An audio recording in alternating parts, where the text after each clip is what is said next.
Elmalı kurabiyeyi portakallı ve fındıklı denemek ister misiniz?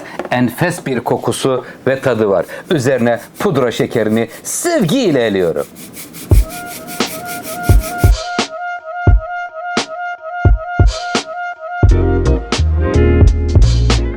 Elma mevsimi geldi. Cenab-ı Allah'ım nasip etti. Sizler için güzel böyle elmalı, içi fındıklı, portakallı kurabiye hazırlıyorum. 5 tane elmamız var iç harcında. Kıymetli seyircilerim, bir portakalın hem kabuğu olacak hem de suyu olacak içerisinde. 1 çay bardağı toz şeker, 1 çay bardağı fındık veya ceviz. Her ikisi de olur. Üzerinde de file badem olacak. Hemen gelelim hamuruna.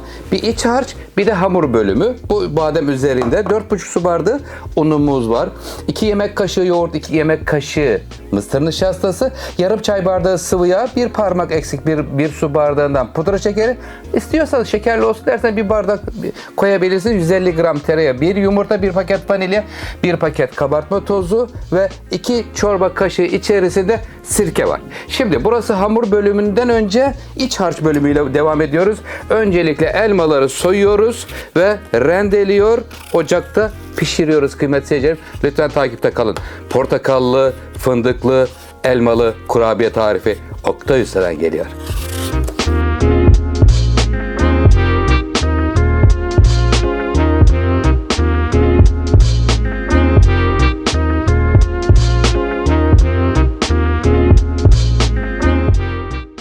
Elmalı kurabiyemizin elmalı harcı 1 çay bardağı toz şekerle birlikte pişirdik. Ortasında su tamamen azalınca artık tamam demektir. Buranın ocağın ateşini kapatıyorum. 2 yöntem var. Tarçın veya limon kabuğu veya portakal kabuğu. Ben bugün portakal kabuğu fresh bir tadı olsun diye portakalın kabuğunu rendeliyorum. Fındıkları parçaladıktan sonra burası soğurken ilave edeceğim. Hemen hamuruna geçiyorum. Bismillahirrahmanirrahim.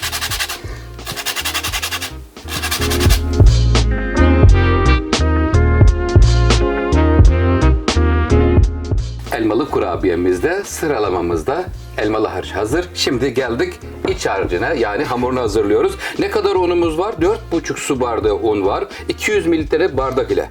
Evet, şimdi sevgimizi veriyoruz. Önce kurular geliyor. Kurularda ne var? Pudra şekeri. 1 bardaktan 1 parmak eksik. İner misin canım? Sevgiyle iniyor.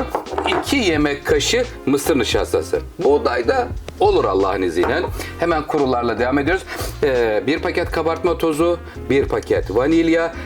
Bunları karıştırdıktan sonra yoğurt, sıvı yağ, tereyağı, sirke ve yumurta geliyor. Ama öncelikle kuruları karıştırıyor. Ortasını açıyorum. Lütfen takipte kalın. Videolarımı sonuna kadar izlerseniz hiçbir sıkıntı yaşamazsınız. %100 garanti tarifler Oktay Usta'dan.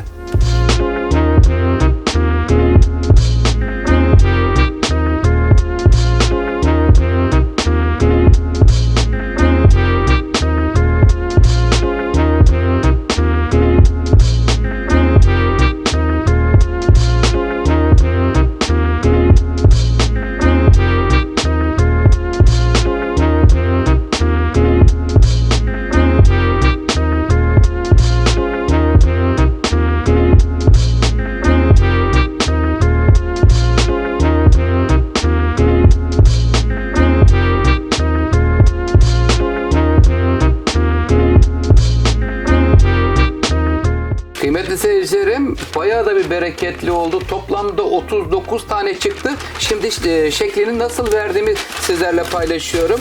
6 tane yan yana aldım. Hemen şöyle avuç içinde bastıralım. Bastırdıktan sonra biraz eziliyor ve sonrasında neyle geçiyoruz? Merdane ile üzerinden geçiyoruz. İsterseniz bardakla da olur. Böyle elinizde de bastırabilirsiniz. Allah ne verdiyse eldeki ve evdeki imkanlarla böyle inceltiyoruz hamuru. İnceldin mi canım? Açıyorum. Hazır mısınız? Sevgiyle açtım. Evet, hamurlarımız incecik açıldı. Fındıklı ve portakallı bir harç hazırladım. Gayet de güzel oldu.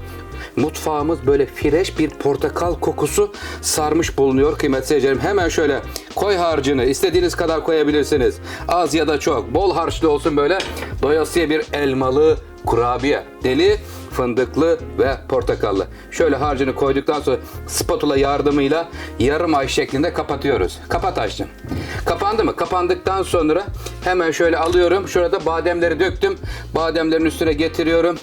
Burada şeklinde veriyorum, böyle elmalı bölümünde düzeltmiş oluyorum. Ve şimdi hemen üzeri böyle bademle kaplanmış oluyor. Hemen fırın tepsini alıyorum. Fırın tepsi dolduktan sonra 170 derece ısıtılmış fırına hemen hiç bekletmeden gönderiyorum. Semaverde çayımı demliyorum.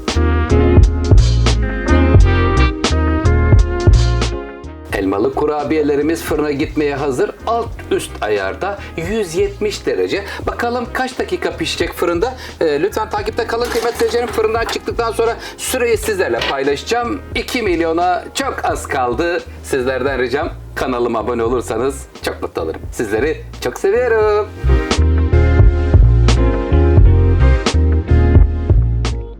Fındıklı, portakallı, elmalı kurabiyemiz fırından çıkmak üzere. Semaverde çayı demledim. Hemen dolduruyorum. Sıcak sıcak kurabiye ister misiniz? Sizin için böyle üzerinde bademli yaptım kıymetli seyircilerim. Enfes bir kurabiye. Hemen saatime bakalım. Saatime bakıyorum. 28 dakika oldu.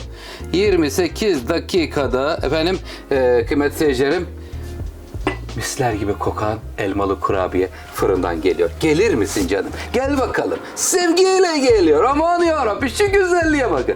Bu güzellikler inşallah sizin de mutfağınızda, sofranızda olacak. Adet sayısı kaç tane?